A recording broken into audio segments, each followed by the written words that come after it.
Recording in progress. Here we go. All right. Hello, everyone. Welcome. Can you let us know where you're joining from? Okay. So everyone, I'm Neha. I'm sure you've seen me around already. I'm joined here today by our amazing associate trainers. Smita, Komal, Cindy, and Prakash. Super excited to be here. We're going to talk about core competency 7, evoking awareness. All right, we have someone from Switzerland, Keshav from Bangalore. Wow, okay. Hi, Lakshman, good to see you. Lakshman is one of my batchmates in my cohort, my coach training cohort with Smita and Tracy. Vineet from Bangalore, Narayan from Bangalore, Sonia from SA, South Africa. Wow, okay. Bindu from Mumbai, Rajan from Noida. Awesome. Kasim from Oakville. Oh, pretty near me. Oakville, where are you located, Komal? Mississauga. Oh, okay. All right. Yeah. So we have Komal from Mississauga, Cindy from South Africa, and Ash from India. And Emily from Kitchener, Ontario. Okay. Sorry, what was that? So there's Emily from Kitchener, Ontario as well. So, oh yay. Great. Wow. Peter, you in Bangalore, right? Yeah. Yes, Cindy, I'm from Bangalore. And Prakash, you from? Mumbai. Bangalore. Yay. And Mia, you also, right? I'm in Gurgaon. I'm in northern India, just next to Delhi. Yeah. Yay. All right. Okay. So we're going to begin now. We're going to start talking about evoking awareness. I'm going to be here moderating the panel, but also I'll be looking at the chat box for all of your questions. Please keep them coming. I know you will, because you always do. All of you are always so engaged and actively participating in the conversation. It's so wonderful to see that and to experience that and to be part of it. So evoking awareness. I can hardly contain the smile on my face because I don't know, I have just found this topic to be so interesting. As I'm making my way through coach training and reading about all the different competencies, and then we're having discussions in the class and we're trying to understand how to implement them. But like right from the beginning, even as you go through the list of all the competencies, I don't know, something about it really like stood out to me. You know, it's like kind of, you go into your closet and there's always that shirt which always stands out. You're like, yeah, I'm going to wear that. I'm going to look good. Not that you're going to wear this competency, but it's just a competency that feels like it solves a puzzle. It's like a missing puzzle piece. And why does it feel like that to me? I was wondering about like, why does it pull me so much? Why does it attract me so much? And I remember a couple of years ago, just before all the madness, I remember just reflecting on my own coaching practice, which was, I was doing fitness coaching. And I didn't go through any traditional like ICF type of training. But there was a moment that I had in my coaching where I realized that I'm not really helping people. You know, like there was this, we all into coaching thinking we're going to help people, you know, and that's kind of a nice and honorable intention to go in with. But there was a moment I realized that helping people, and I actually wrote it on a post-it note, which has been on my wall for a while. It's like helping people actually means like you're robbing them of the, you know, ability to grow and have their own experience and like grow through their own experience. You're not really helping them. And when they don't have that own experience, then they're not gonna, it's not going to lead to the pride and self-esteem that comes with actually solving challenges and going through it an experience and figuring out the answer yourself. So I think that's what I felt at the time. And I was like, well, I'm not really helping people. I don't know what to do with this information, you know? And that's why when we talk about evoking awareness, I'm like, okay, this is a way to help someone, but it has no ego attached to it, in that I'm not trying to say I helped them come to this solution, or I helped them and I gave them this solution. It's not really about me. It's about them and them coming to the solution on their own. So that is point number one of why I'm geeking out over evoking awareness.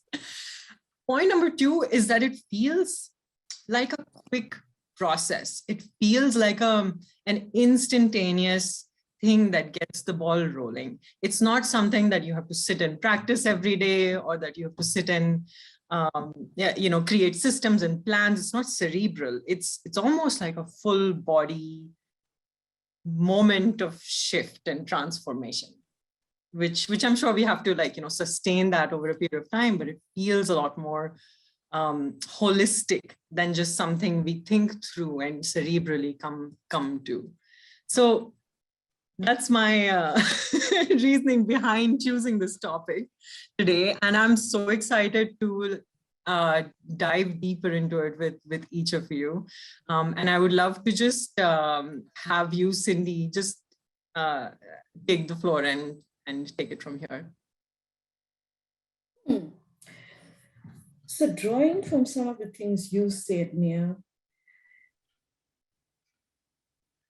you spoke about helping, or not helping people, but helping them to figure out what's going on, right? Figure out. There's a sense of evoking there, evocative. There's curiosity embedded in the evocative, right? And it also kind of links to this thought provoking, yeah? Which again, you'll find in the definition of coaching, provoking, evoking. It's like something more is going to come out if I just dig a little bit. And the digging is always around maybe asking a question, noticing, observing. And also something you implied there around, in what we are doing, somebody else is developing something about themselves. So perhaps the undersurface of evoking awareness is the potential being released in the other person. And I can see it in you. I mean, all that smile and excitement. It sounds like a whole lot of potentials coming out of you. I'll keep quiet now and let my other team members contribute. Thank you, Cindy. I hope that is actually what it looks like. That's interesting that you point that out. That's what it looks like when potential is coming out. Yeah.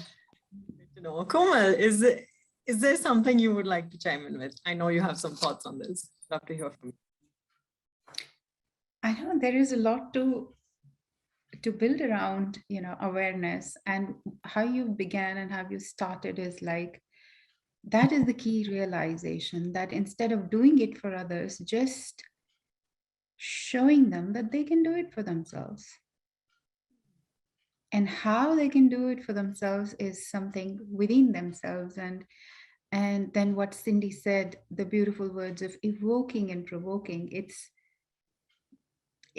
is interesting. It is very, very interesting, like you just sort of, and for me, it also holds a little bit of playfulness as well to the whole process. Like very playfully, you're gently nudging, cajoling, or, challenging.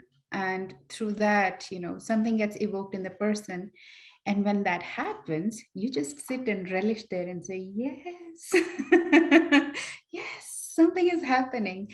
So that is where I think for me personally, the joy of coaching lies for me as a coach. When the client says something and they're becoming aware, and all I'm doing is either just relishing in what they're achieving, and that's just showing it back to them.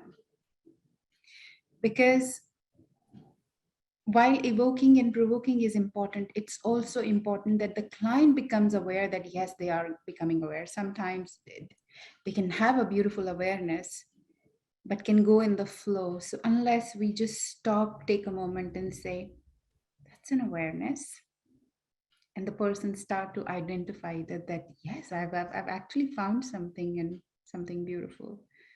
So I think that's also an important piece for me. Thank you for that, Komal. Smita?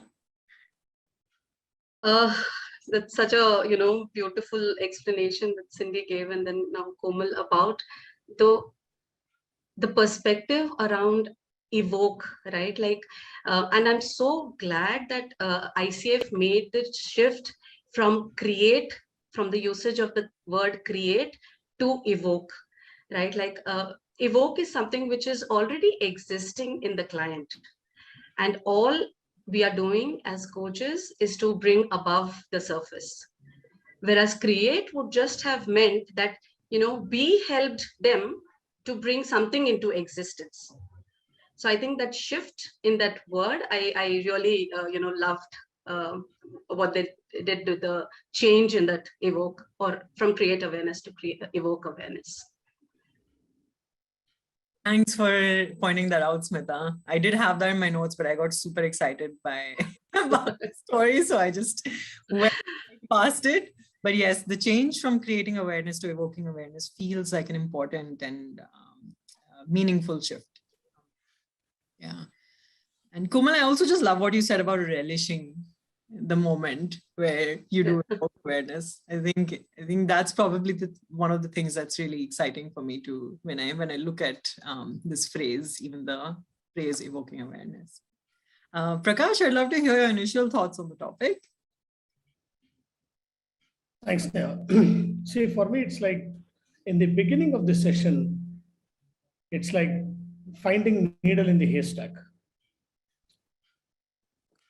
And, you know, how we start is, you know, so what's that needle that you're looking for in the haystack?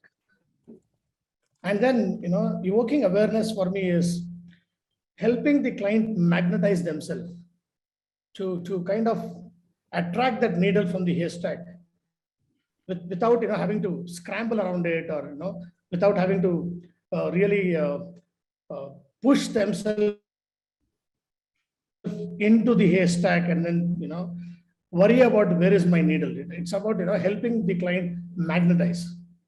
And the second thing is, when it really comes to them, you know, how do they take it, and, you know, what do they do about that needle? You know, it's about, you know, helping them attract what they want. You know, for me, you know, that's what is coming to me. You know, it's not getting there, you know, being inside, because they're not outside to be as an observer the way we can do it. They're inside the haystack, helping them magnetize and attract that needle for themselves. Amazing. I love that analogy. That's really beautiful. You know, one of the things that I was wondering about as I was preparing for today, you know, for this discussion, is like, I was curious about what do you think it is that prevents people from having awareness? Like, what are the blocks to awareness? You know, what is it? Something that we lose as we grow up? Like, you know, how we lose touch with our gut feelings and emotions, or we start to ignore our gut feelings and emotions because of conditioning and things like that. Is it those things that lead to a blockage in awareness, or are we getting caught up in beliefs and thoughts and feelings and ideas and patterns? And that's why that awareness isn't emerging on its own naturally. What is so special about a coach being present and listening and challenging allows someone to unblock themselves? Or is it even correct to say that there are blocks to awareness? Is it just such a deep well that it's impossible to say it's a blocking, but it's probably what Prakash said, magnetizing, like magnetizing yourself to attract the needle. Any thoughts from anyone? I think Nia, it's different for different people, right? We all know that. But I want to say this, it's a certain type of condition being presented that would allow for the space for awareness to be evoked. For example, one of it is confidentiality, or a safe space, trust, safety, confidentiality, and where there's enough silence, there's enough quiet moments for something more to emerge, right? There has to be this condition for awareness to emerge. And coaching, the process of coaching is one profession that provides that. Now, I'd like to take an example here. If we were talking to a friend and they were telling you some dramatic story that happened, they would just talk. And we would just listen, and just throw in our own advice. Yeah. But if it was a coaching situation, the questions would have a flow there. What is it this client is looking for in the session? And this kind of flow creates the environment for eventually this awareness to show up. The best model that comes to mind around it right now is that neuroscience model, the 4 phases of an insight, where you would see there's an awareness of a dilemma, one of the phases, and the next one is reflection. So there's an awareness. There has to be this quiet space of reflection for the illumination or the energy of the awareness to begin to emerge. And then, of course, client feels motivated, that's the last phase, to take some kind of actions, right? Mm. So I think it's about the condition presenting itself. Yes, of course, there will always be blocks and struggles and what that gets in the way. But what happens is the process of coaching with a trustful situation and a coach that you can freely speak to, and out emerges awareness. So what I'm hearing is that it's allowing the coachee is kind of letting their guard down, and they are in this environment or in this situation where they're able to untangle the knots and process things while they feel safe. Which is it perhaps that they're not able to do that on their own? Or because, we all have busy lives, we all have things that we're rushing from one thing to the next. So yeah, that a coaching session provides that environment.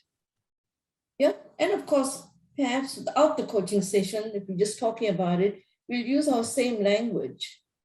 Whereas in the coaching session, language changes, right? And questions emerge that are more to the process of coaching. And, thought-provoking, creative questions, clarifying questions, that will bring out a bit more in the client. So spot on, it's a place for untangling.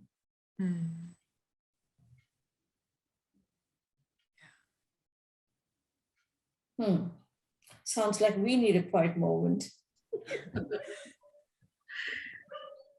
When you were saying, Neha, about that question, like what happens, a funny answer came to my mind, that life happens. Life happens. And the way we choose to live life at a pace and in the ways would actually determine quite a lot, like whether we have created in our lives the space to become aware or not. So if our life is, and it demands a very fast and very, focused thing on a whole lot of other things, we don't have room to become aware continuously. And then Cindy added to it, like there needs to be an environment that enables awareness, and that environment or that surrounding is presented in a coaching conversation. So taking it back to our lives, then this is also again a moment of awareness. So if we become aware that, and do a little bit of audit of, do we have that kind of a supportive environment around us, which enables awareness to happen? then that can change the whole way of our being in the moment. And so, what is our language in our lives? And do we have enough reflective moments and spaces in our life? So, all of those things sort of matter. And like somebody said in the chat, like we've got some beliefs and blocks, and yeah, so all of these things are a natural part and parcel of our growing up. You know, we do form belief based on our experiences, but again, it comes down to, do we have sufficient space and time to even look into those beliefs in our lives? And that is where coaching really comes in and offers that space. Yeah. I think a lot of them have said about beliefs. Evoke awareness is the core competency 7. I think before that, if presence is not there, if listening is not there, if there is no trust, I think all of that will cause in dropping the awareness. Right? I think for evoking awareness to be powerful, I think we have to listen well to the client. We have to build that trust so that when I am posing a challenging question to the client, it lands well on the client and not seen as some kind of a personal attack. Yeah, and that makes the person, maybe the ego will come into play in that sense. Yeah, very interesting you bring that up, because this is I just keep tying it back to my own experience with this, right? The reason why I even came to that conclusion of helping people and how evoking awareness fits in, it's not just with coaching clients, right? It's also sometimes with your friends. You see them going through the same problem over and over again, or see them repeating the same patterns in their life, which is holding them back from being happy or achieving their goals and things like that. So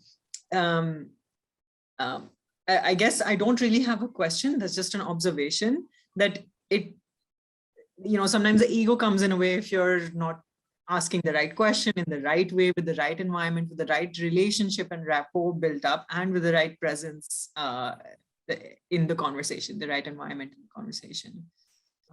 That's a lesson to take away for me. When you're talking to friends and family, perhaps, like maybe put as much intention and love behind it and care behind it as you would in a coaching session, if really that is the intention, is to evoke awareness. That all the prerequisites need to be lined up there as well.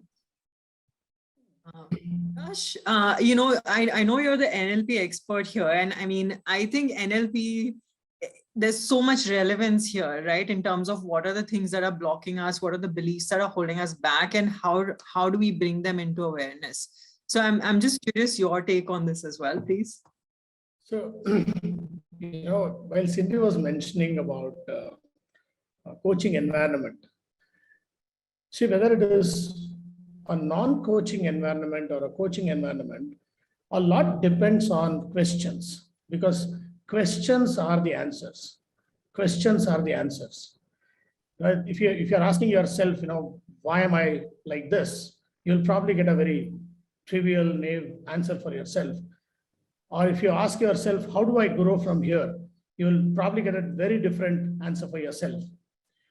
So, one of the blocks, just answering your question of, what are the barriers that people find for themselves in terms of, finding awareness?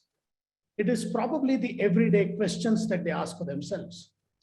Business people asking that, why is that my business not growing? They will always see the problems. So will they become more aware? They will become aware, but they will become aware of problems. Now the point is, what kind of questions are they asking? What do I do with my life? Life perception depends on the kind of questions that I ask. Why am I born to this family? Why am I born in this city? Why am I born in this country? You keep asking whys a lot, you'll never become wise. Questions are the answers. It's a huge block that people go through. Yes, there are some non-obtrusive, invigorating environment that, coaching creates as a space for people, good that, some people can afford it. Some people are fortunate to have experienced that process. But even if people don't experience that coaching process, the quality of questions actually determine the quality of life. And that's a huge barrier for anybody to experience any kind of awareness. Another block that, generally people experience is, at what neurological level are they thinking? Now, the logical levels of change model that we have, the environment, the behavior, the capabilities, beliefs and identities, and purpose. Smoking is a behavior. Smoker is an identity. The more you try to resolve something around coaching, smoking as a behavior, very, very few people have found greater awareness. Maybe it is with the purpose, maybe it is with the identity. People might do a behavior, but they don't like the identity associated with it. I might belong to a particular religion, but I don't want to be called as a religionist. That identity is a question. So, when people have problem in a lower level of neurological stage, asking question at a higher neurological level often has got problem, solutions. As Einstein said, you cannot solve the problem at the stage where it is created. It's always higher. So that's my take. So would you be willing to just share the levels again? Like, are there levels established, or are you just thinking of it? It is established. Okay. So it's the environment at the bottom of the pyramid, and its behaviors, and then the capabilities, and then identity, and then belief values, and then finally the purpose. Because when the purpose changes, everything else changes.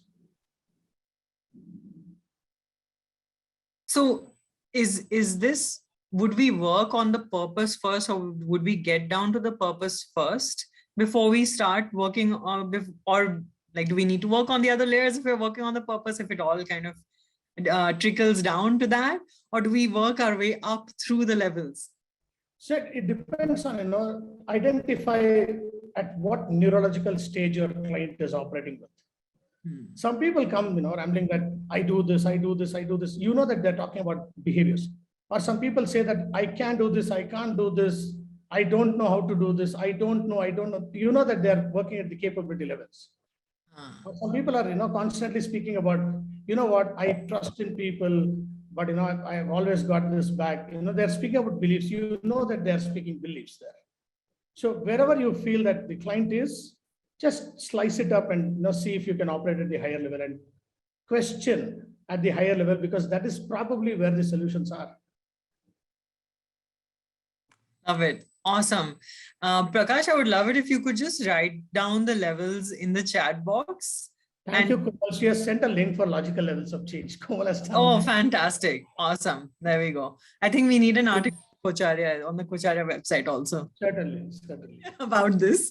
I think this is a fascinating, input that you've shared with us in terms of the different levels. And I can identify it in myself also, like there are so many thoughts that we have in a day, right? And so many of them are at these different levels. I think it's quite clear when you start identifying these things within yourself. And speaking of which, I think the next question that I had, or something that has been coming up a lot, is how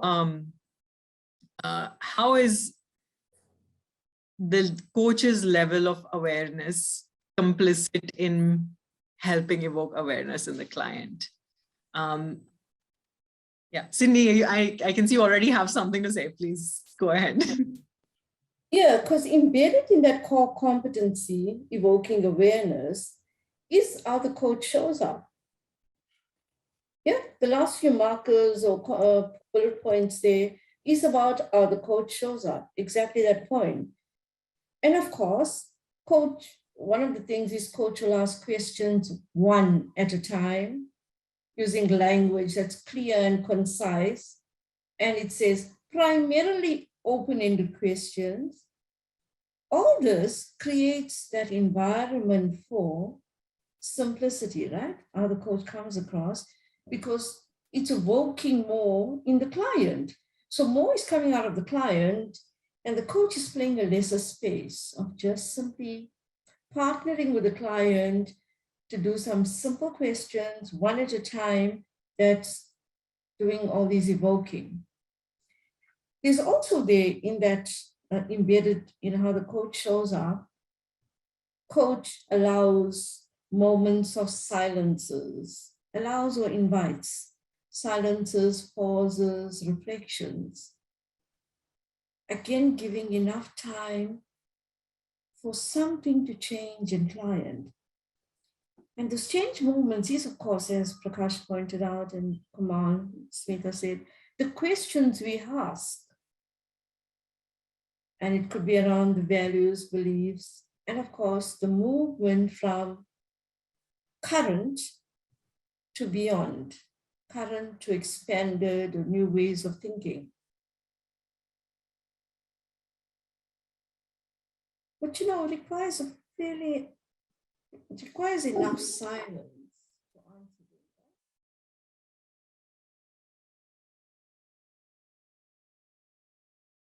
So it's lovely how the coach shows up in evoking awareness. This competency has a piece on exactly that. How does a coach need to show up?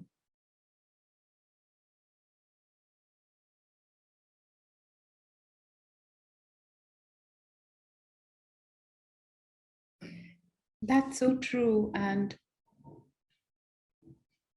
what it's also bringing to me is what Otto Schrammer in his theory U mentions about the generative listening space. It's like all the thoughts, all the ideas, everything is emerging from a common space. And if the coach is showing up in the complete presence and in a, there's one beautiful competency marker which says that the coach treats the client as a whole person.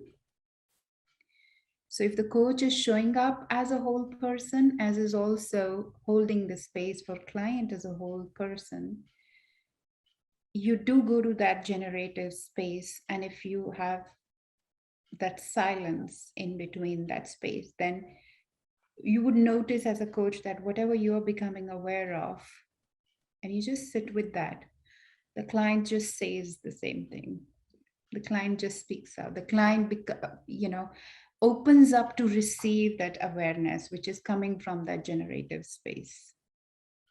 And so what Cindy has said about showing up and this question is very important, because if you are present in the same space like that and just hold it for a moment, it would happen eventually for the client as well.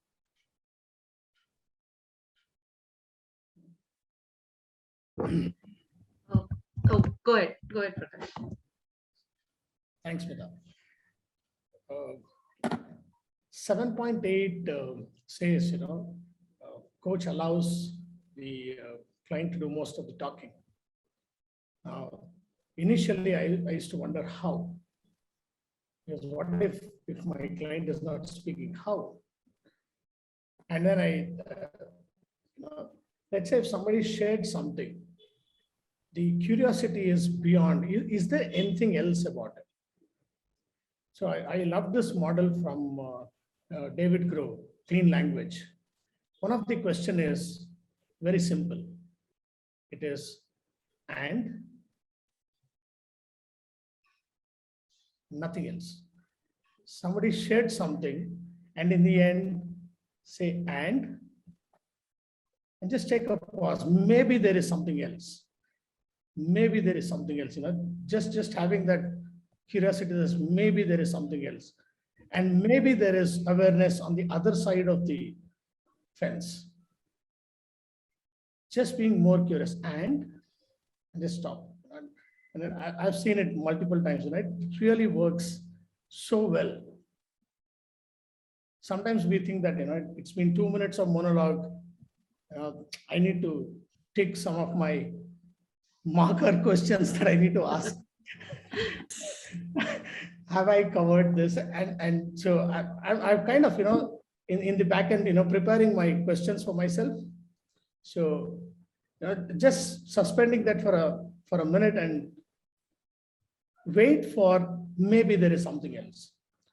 And a fantastic, I don't know whether it's a question grammatically, sorry if there are English teachers here, but I found it very interesting to say and leave it there. Great. We've heard of, I think, what else, but it's so powerful to know that, and is also like a question. Very, very beautifully shared, Prakash. Prakash, even in 7.5, it says that your question can also be through the tonal invitation. Hmm. And I think as coaches, the self-awareness piece is embodying the coaching mindset, right? If we see there are two sub-competency there, which talks about remains aware of and open to the influence of context and culture on self and others. I think this awareness about ourselves as coach is so very important to see what is that influence of the context that might just come in. And how do we manage if at all it comes in? And the other one says uses awareness of self and one's intuition to benefit clients. Now here again, I think the intuition part, it needs so much of courage to share, right? Like it might just lead the client also, but if we are aware of ourselves, to trust ourselves and put it in a way that it comes across as, not with that attachment, but just leave it with the client to take it or, leave it. One other thing which I really find interesting in the evoke awareness part, which I became aware of myself, is the part around silence. I used to be very uncomfortable with silence because that used to make me feel that maybe, nothing is happening here. Like, this is not really helping to learn the client about themselves or about their goals, about anything. I think it's with a lot of practice, I kind of became comfortable with silence and gradually started to, sorry about the dogs barking there. They've also come to learn some awareness. Yeah, so that's my, that was my struggle around silence. But of course, gradually that is so powerful, right? Like when we can give that space of silence, that really helps the client to kind of gather themselves and just observe what they are getting aware of. And how do we as coaches know that, there is some awareness evoking in there? Maybe there will be some body language, maybe they'll be, staring somewhere. It might just look like they're just lost in something, right? So are we able to kind of read those, expressions?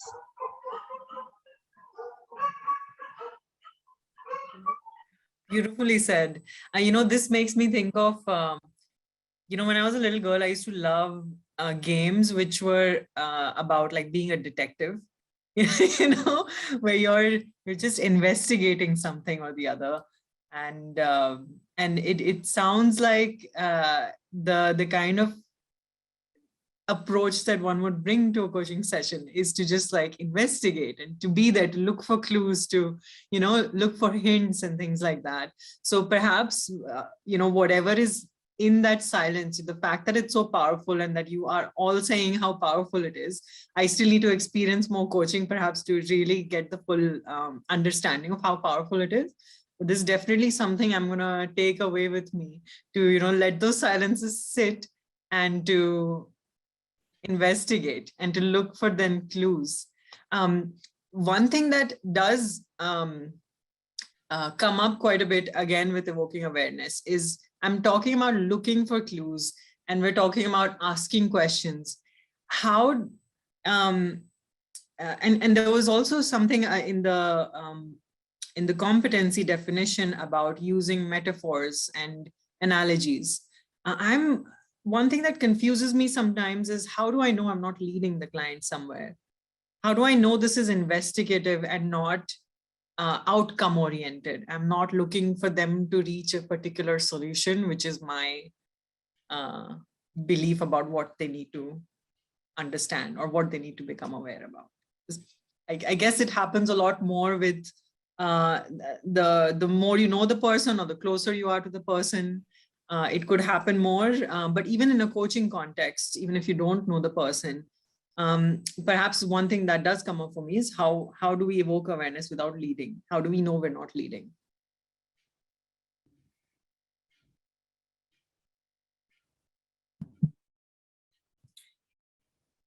Yeah, there's something I want to say here. This competency, if you look at 7.2, 7.3, and 7.4, where a lot of the magic happens, the evoking happens, right? There's this word here, explore. Yep, there's an exploration or something exploratory as more than one questions. Now, leading somewhere is like directional. One question, go there. An exploration around what is current and what's the new thinking that's showing up for the woo of the client, or what's happening in their situation, or current and expanded thinking around their goal, is exploratory conversations that is client focused.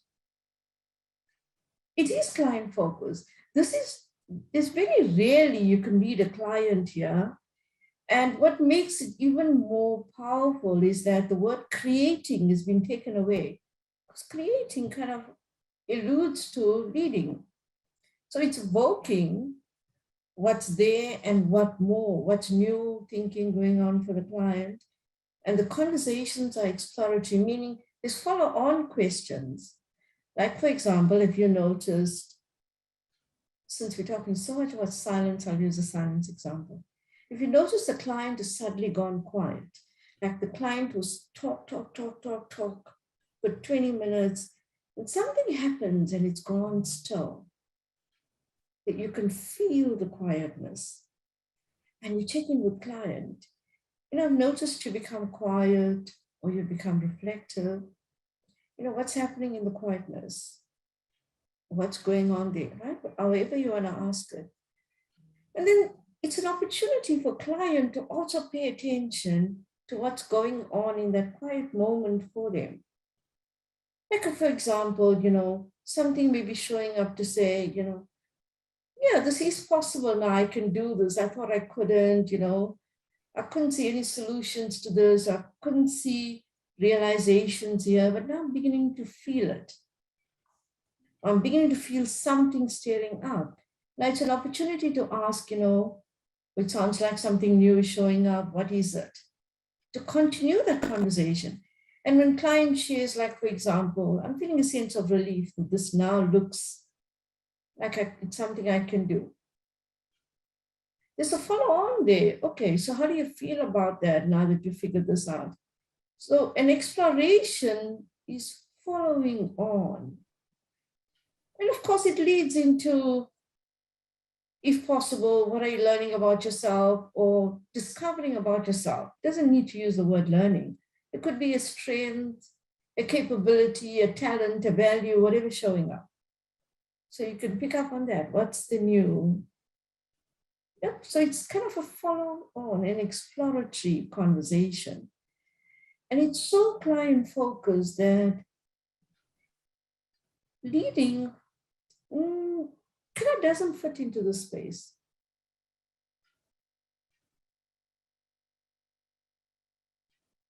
Prakash, you want to say something? Yes, indeed. When you spoke about, how do I know whether I'm leading or not? One thing that is coming to my mind is, where are my questions coming from? is my questions to, to see or feel what I want to. Sometimes, the coach is asking questions for his or her own clarity, or whether the coach is asking a question to help clients see what they're not able to see, or what they're not able to feel right now. So is it the question asking for the client, or is it for the coach? So the more I ask for my clarity, in some ways, probably I'm leading.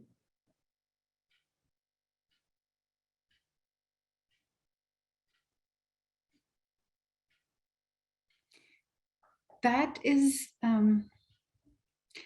quite an important question, Neha, and it sort of shows up quite a lot in the cohort also, where the learners are more like, okay, say, so what do I do? I mean, naturally, something comes up from me, from my previous experience, or something which is showing up and coming up, and they do have an urge to share. Or so would it be leading? Am I leading the client to a certain solution or something like that?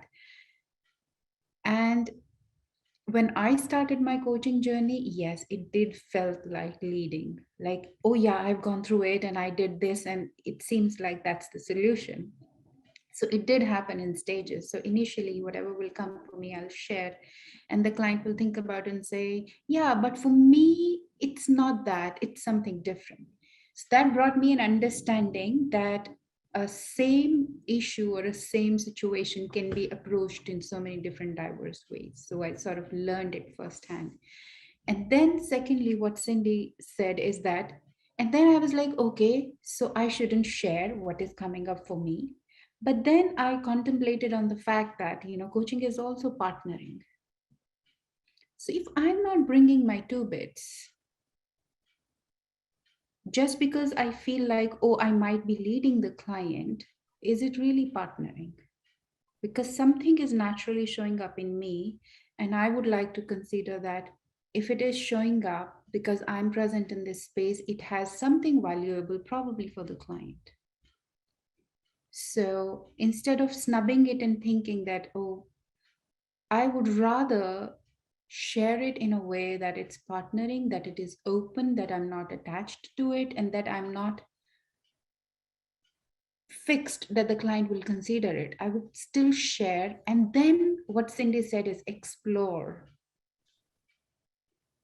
Offer it like not as a solution or as a direction, but just offer it like something that has showed up for you. And while this shows up for you, how are they perceiving it? What comes up for them? It may not be directly that they have to receive it, but it could be just a different perspective that we are putting in front of the client. And so then my sort of perspective shifted that, okay, sharing or bringing my 2 bit as a coach isn't necessarily leading, but what is happening after that? How am I, bringing that 2 bit? And where is it taking the client? If it is leading to more exploration and more idea generation for the client, good, then it's not leading. So I think that piece is quite relevant. That's amazing, Komal. That is so insightful, especially because I think even in my cohort, I've experienced this or noticed this in my classmates that, we're kind of scared of sharing because we're scared of leading, we're scared of going into the leading a bit. I think perhaps the missing piece sometimes is when we're sharing, if we're going to share like a personal story or something like that, or another analogy, perhaps to be tuned into whether the coachee is open to listening. So, do we bring in, do we bring in like a question such as, I have, something came up for me. Is it okay if I share it with you? Do we preface it with something like that? Because I'm always worried that maybe my sharing, especially if it goes on for a minute or two, might get in the way of the generative nature of the conversation. I think that's a great point about, asking. It's like, priming the coachee to say that I'm going to share. Are you ready to take in? Right? Like we're checking in first with them and saying that, okay, while you were sharing this, something has come up. Can I share it with you? I share it and then say that, are you resonating with it? Something intuitively came up. And so about what Cindy said so beautifully, and Komal, that's such a great point, because this is what we were, in the last few sessions discussing in our cohort as well, as to how much, share is it okay? And how do we place that share? Is the coachee ready to, take what you're sharing? If not, then it is not serving the purpose, right? So in order for me to share, how about just taking a permission to say that something comes up, can I share it with you? So just want to check with Cindy, Komal, Prakash, how does, what is your, take on this?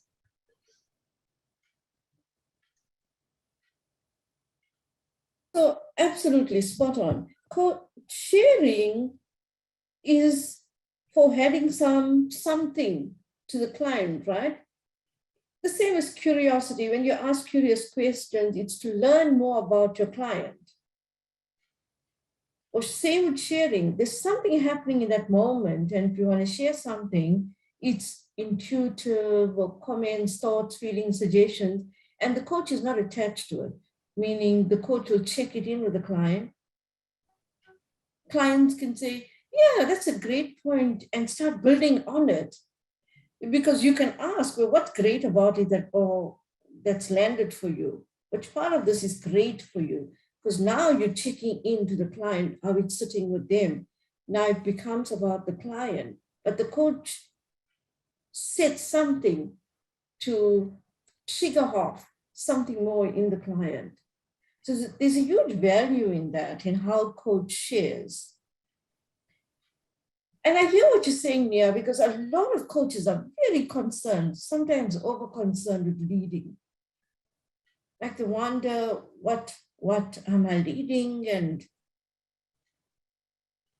I think clients pay a lot of money for coaching. And the coaches are leading them, they will tell you, listen, I don't want to go where you're taking me. This is my journey and it doesn't sit well with me. So you will get a sense from the client, even if they don't use words, you get an away reaction from them.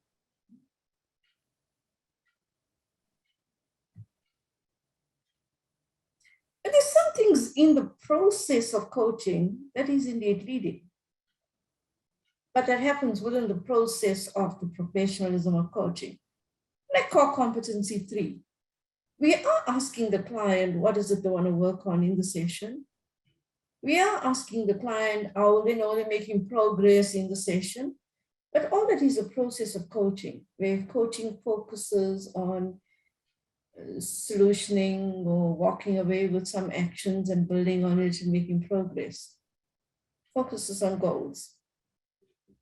So some things in coaching is a process that is considered leading, but it's in full partnership with what the client wants. So the coach holds the process of coaching, all the answers and gifts and capabilities, what is coming out of the client.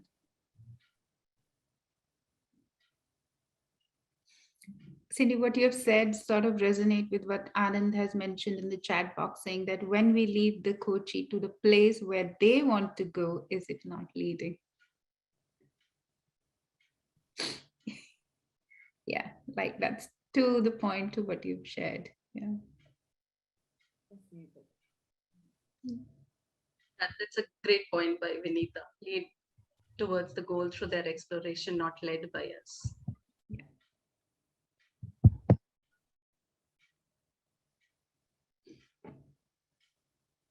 I think a lot of this, something that's coming up for me is just that a lot of this is about removing your own ego. And, as a helper, as somebody who's helping somebody do something, and yet there is perhaps a facilitation. There's perhaps just a, holding of space, as the Instagram community loves to say these days, holding a space for someone to go on their own journey, or to, figure things out on their own. Yeah. So I really appreciate this conversation. We have about 5 minutes. I did have many more questions. And, I think perhaps if any of you have any closing comments, I would love to hear that.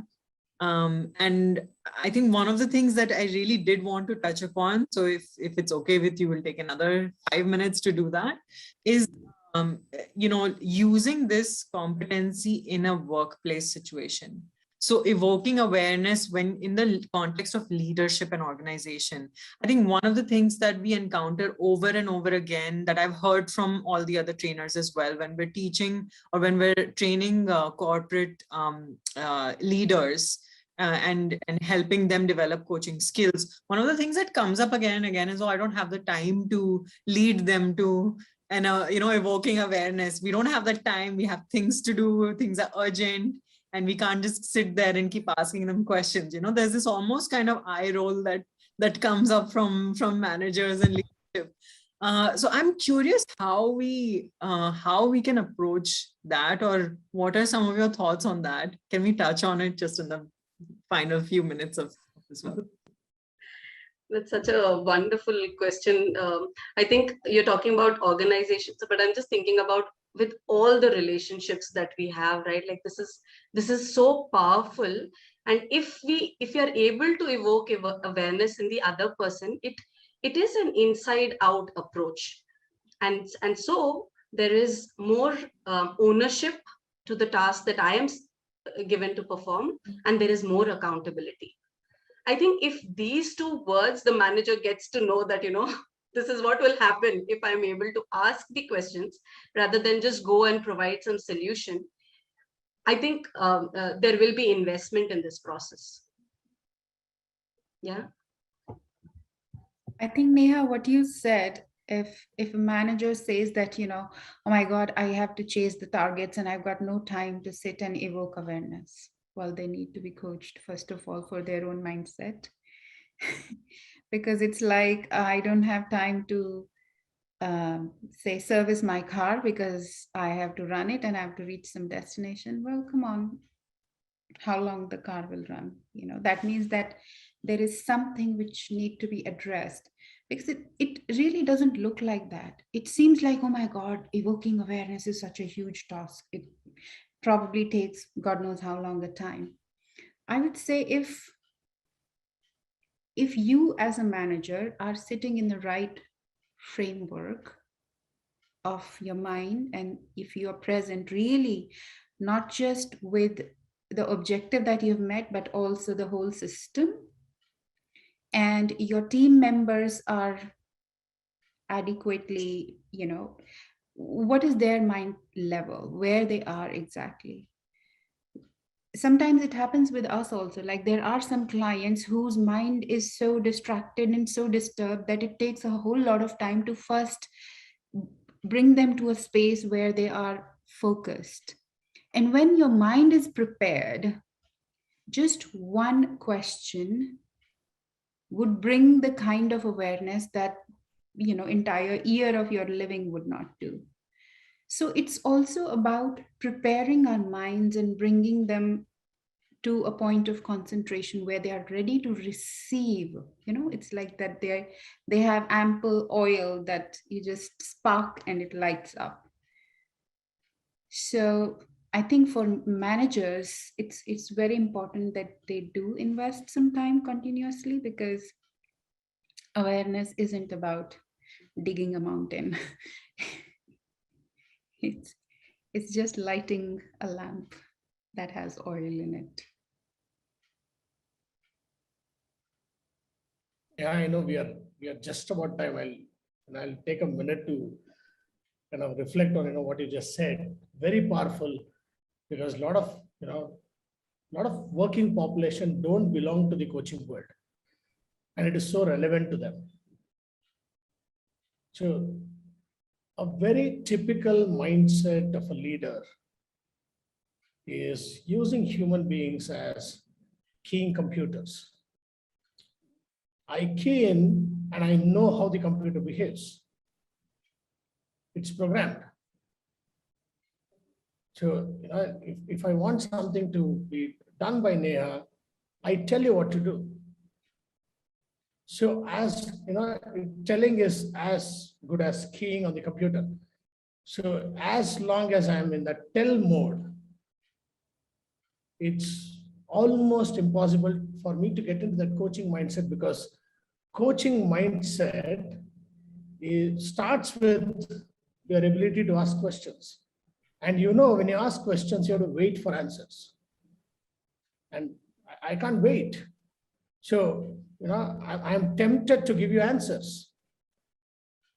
So resisting the temptation to give answers is the key for managers to see the awareness around them and for themselves. Yeah, such lovely points. I'm going to share on closing thoughts. And then, of course, I hand over to whoever else. Coaches or everyone on the call, evoking awareness doesn't happen at some key point after competency 6. It happens right from the beginning of the session. When your client comes in and you ask, what do you want from the session? And they take 10 minutes to tell you a big narrative, that big, and then they go on talking. And you help them in about 20 minutes to narrow down to a session outcome or a session goal that looks like one sentence. You've already evoked awareness in that person. So that big burden they were walking around with is now become that small. Evoking awareness happens throughout the session. And it's about how the coach shows up in the way they ask questions that allows something more to come out of the client. Wow. Before we close out, is there anything bubbling up for anyone else that you want to share? Just the quote that was sent, and I thought it is so, so beautiful. Awareness is like the sun. When it shines on things, they are transformed. Yeah. Great. Thank you, Neha. Thank you, Neha. Indeed, Thank Prakash, you. Thank you, Smita. everyone. Thank you. It was an you. honor to have all of you here and learn from you, to be able to geek out with you and ask you all my questions. Thank you so much, Smita, Komal, Cindy, Prakash. And Thank you. thank you so much to everyone who attended and who loves listening and learning right alongside. And thank you for being here. Thank you for participating in this conversation, for showing up. Thank you, Neha. Thank you all. Thank you. See you all next week. See you. See you next Bye. week. Yeah, see you all next Next week. week. Bye. Lovely. See you. Bye.